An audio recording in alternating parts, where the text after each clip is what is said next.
What's up, guys? Welcome to part 2 of my off-season training videos. In part 1, I covered everything relating to disc golf practice, so if you're looking information on that, hop over to part 1 and watch that video. In this video, I'll be covering everything not related to disc golf practice, mostly things like mobility training, strength training, and a couple other miscellaneous things. Let's get into it. First thing up is cardio training. You don't need very much for disc golf. Really, you just need to be able to walk the length courses that we play on without like cardio being the limiting factor. You don't want to be hiking up a big hill and getting winded or anything like that. In the past, haven't really done a ton of cardio training because generally walking the course is enough. But I did add in some general like daily cardio just for general health reasons and to maintain cardio ability while I'm working through technique stuff. Because like I said, I spent all of November working on technique stuff, which means I'm not walking around as much. So do a little bit of cardio in the morning just to keep that up. Next, mobility training, very important for disc golf. I think of mobility basically as flexibility plus strength. So it's your ability to produce like force in a more stretched position. I do mobility work every single day. I think it's very important to have good mobility in key areas for distance, right? So stuff like how well you're able to twist, so that T-spine mobility, shoulder mobility, mobility at the elbows, this is all very important for getting distance. Flexibility is also very important for scrambling and putting from some really awkward stances. I kind of started focusing on flexibility and mobility training last off season, and it was really helpful going into last year, being able to make really good plays from really awkward positions where I didn't have a ton of room to work, but because I'm able to generate force in a really awkward stretched out position, I have a better chance of saving par or even salvaging a birdie in a lot of situations. And that brings us to strength training, which is a thing I've been getting asked about a lot this offseason. Off-season is the best opportunity for strength training or for putting on muscle.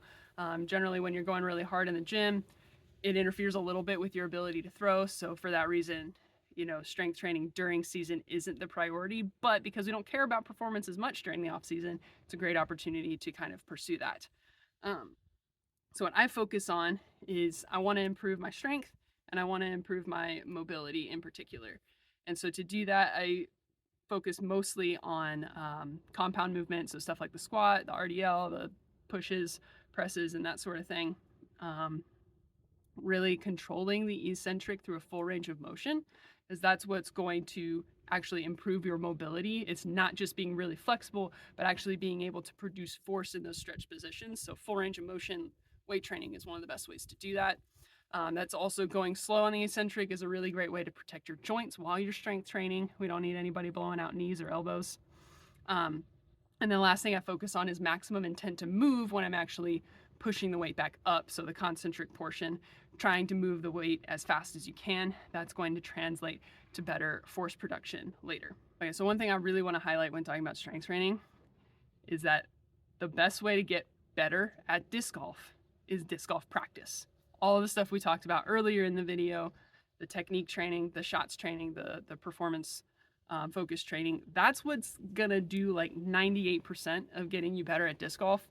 No amount of strength training is gonna make you better or is going to make you score better if your technique is really bad or if you don't have a variety of tools in your toolbox or if you have poor course management, all of that stuff.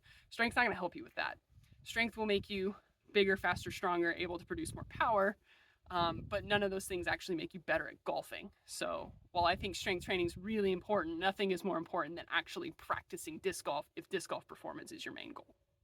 Now let's talk about my off-season training. So some problems I had late in the 2024 season include back pain and stiffness. I know I talked about this in some interviews, but I had a lot of instances where even if I hadn't worked out very hard that week, there were a lot of weeks where I really took it easy at the gym to try to let myself recover, but I would get 12 rounds into a practice round and like my back would just stiffen up and it was really impacting my ability to like rotate well, and it was affecting my actual release point.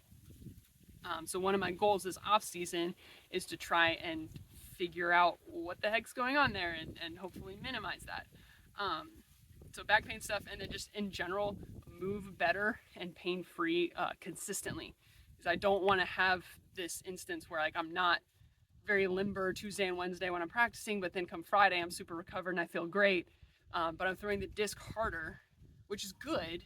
But if I practiced with my discs going a certain distance or flying in a certain shape and now suddenly they're turning sooner than I'm expecting, that can be a problem, in particular on really technical courses. Third thing is, like I mentioned earlier, I want to build strength. This is the best opportunity I have to do it. And then kind of learn things about my body, like learning, what movements interfere the most with throwing, among other things, so that I can better structure my in-season training to have the best results and to perform consistently week to week. For my cardio, like I said, this is kind of the first off season where I've really done it consistently, because there have been some times during the season where you need a little bit more cardio ability. I'm thinking Ivy Hill for Worlds last year, D-Glow every year. I don't want to be winded going into those. And I think it's also good just for my general health to do like a little bit of cardio. So I've been rowing, either doing 2 to 3 500-meter sprints before I start my workout, or doing a 2,000-meter row. So nothing crazy, not pushing it super hard, just trying to get the heart rate elevated and get a little bit of cardio in. For mobility, I do mobility every single day. During the last year, I would kind of maybe get like 2 or 3 mobility sessions in per day, but this off season, I'm doing it every single day because I want to see if it helps with my back pain, if it helps with my moving well goals. So I've got 3 routines, and I'm happy to share those maybe in an Instagram post if anyone's interested in that. One focusing on upper body, one on lower body, and one on rotation. And I'll line those up with the days that I'm working on that in the weight room for like strength training. The third thing that I'm implementing this year that I have not done in years past is direct core training. I don't think I've ever done direct core training at any point in my life, because I was always into the power lifts, and if you're squatting and deadlifting and benching really heavy, that trains your core, and so I never really worried about that. But I know that the core muscles are what support the spine, and I'm having pain in my spine, so let's try strengthening those muscles and see what happens. And so 6 days a week doing some kind of direct core training, and I have to say it's been like a game changer so far. Now, a caveat for anyone who is experiencing back pain: everyone's back pain is different. It's really, really complicated. So don't just try to copy what I did if you're having back pain. Go see a professional. Don't just copy a dumb disc golfer. Not a good idea. That being said, doing direct core training I'm able to lift and go practice on the same day and not have any back pain. I may still have some interference effect just from being really tired, but I'm not having any back pain, not having any issues carrying my bag and bending over to pick up discs. Like, I'm effectively just not having any back issues, and I think it has in large part to do with the direct core training. So I will be keeping that going forward for sure. For the strength training, right now I'm doing 4 days a week general strength training, primarily compound lifts and a few key accessory work that I think is really, really helpful for disc golf. So some areas that occasionally cause issues for me are, number one, my knees, especially the brace knee. It does take a lot of torque even with really good technique. So I want to keep that knee healthy.